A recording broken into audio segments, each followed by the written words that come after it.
आपण पाहत आहात कराड टुडे न्यूज। माझ्या कराड दक्षिण विधानसभा मतदारसंघामध्ये कराड शहर आहे आणि प्रचंड वाहतुकीची कोंडी ही कराड शहरामध्ये होते।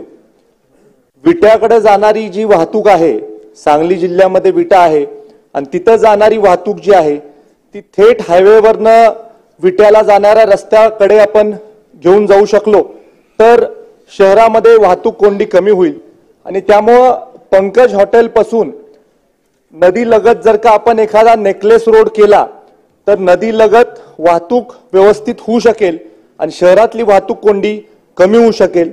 कृष्णा कोयना नदीच्या संगमावर माझं गाव वसलेलं आहे आणि त्यामुळे कायमस्वरूपी तिथं पूर स्थिती येण्याची शक्यता असते।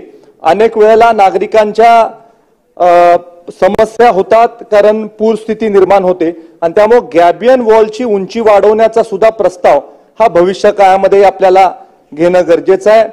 स्वर्गीय यशवंतराव चव्हाण साहेबांचं स्मृतिस्थळ कराडलाय आणि हा जो नेकलेस रोड जाणार आहे हा त्या स्मृतिस्थळावरनं जाणार आहे आणि त्यामुळे स्मृतिस्थळाचं रिडेव्हलपमेंट सुद्धा येणाऱ्या काळामध्ये आपण करणं गरजेचं आहे। धन्यवाद।